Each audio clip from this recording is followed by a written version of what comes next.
O meu Facebook e o Facebook era muito movimentado durante o programa, muito.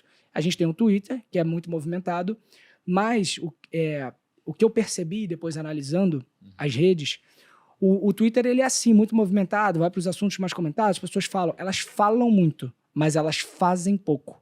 O Facebook faz mais. O que eu tô querendo dizer com isso? As pessoas que estão no Twitter, elas só falam, mas não votam, não faz o negócio acontecer. A galera do Facebook, enquanto tá o Twitter todo falando um monte de coisa, a galera do Facebook tá trabalhando para manter aquela pessoa que ela gosta. Entendi. Então, esse é o principal, essa é a principal diferença. A galera do Facebook vai lá, fala, se manifesta, mas elas gastam mais tempo votando e puxando mutirão do que propriamente falando o que elas não gostam, que é o que acontece no Twitter. No Twitter, se a gente for parar para pensar, as pessoas falam muito mais do que elas não gostam do que o que elas gostam.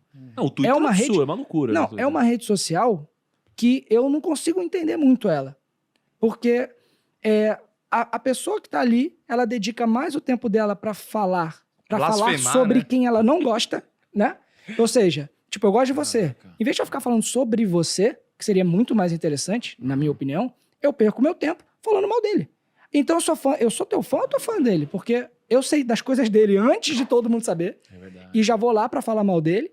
E você, que é o cara que eu gosto, eu não falo. Falo uma vez ou outra. Mas eu falo bastante dele, que eu não gosto dele. Falo bastante dele. Então é uma rede muito doida. Você tá falando do hater, né, cara? Assim, de uma forma geral. O cara que ele passa a maior parte do tempo sabendo tudo que o cara que ele, em tese, não gosta faz, assim, antes de todo mundo ele sabe. Passa o dia inteiro falando mal dessa pessoa, aí fica a dúvida, será que esse cara de fato é um hater ou é um fã? Não, né? O hater é seu maior fã, porque o hater, ele sabe das coisas antes de todo mundo e ele fala mais de você do que o teu fã.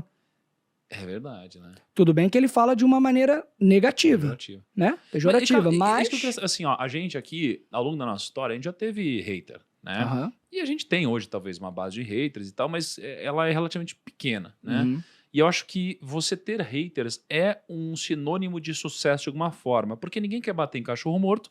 E se você conquistou sucesso, para mim, um dos maiores indicadores de que você está chegando lá ou chegou é você ter gente, de alguma forma, falando mal de você, porque muitas pessoas elas querem se sentir maiores e para se sentir maiores, às vezes, por não conseguir crescer, querem inferiorizar os outros para se sentir superiores de alguma maneira.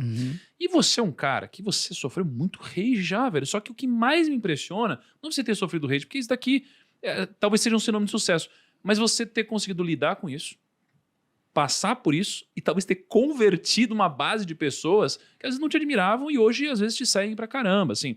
Como que é esse trabalho mental, né, e que você poderia ensinar pra gente de alguma forma de lidar com pessoas que não só não te admiram, como te odeiam e de repente trabalhar para converter essas pessoas em parceiros de negócios, em fãs e paralelo assim a toda essa estratégia, como trabalhar a sua própria cabeça para você não pirar. Tá. Entendeu, cara? Vamos lá.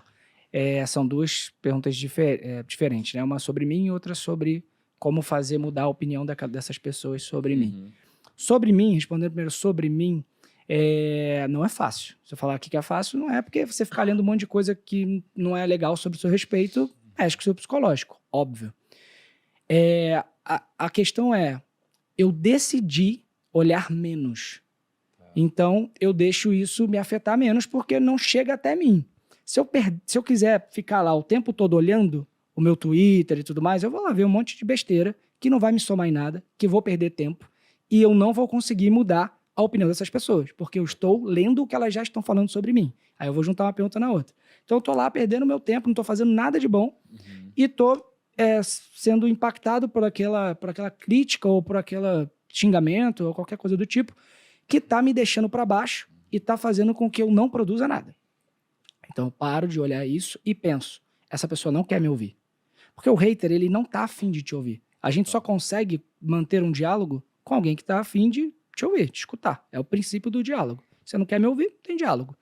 Então eu entendi que não adiantava eu falar nada. Eu precisava fazer.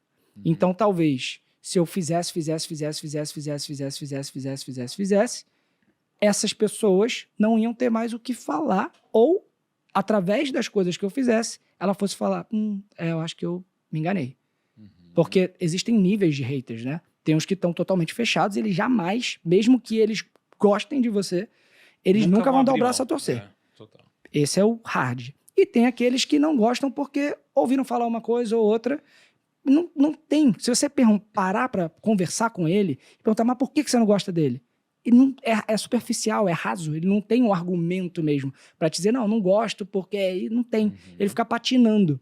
Então, quando você começa a construir coisas diferentes do que aquilo que foi passado para ele, ou que ele absorveu, né, de algum lugar, ele começa a parar e pensar, tipo, putz, cara, por quê? Por que eu tinha essa ideia? Pô, nem era tão assim. Começa assim, nem é tão ruim assim quanto eu achava. Aí, bom, legal, esse cara aí, eu acho que, de repente... E aí ele vai mudando. Então, eu acho que é um processo.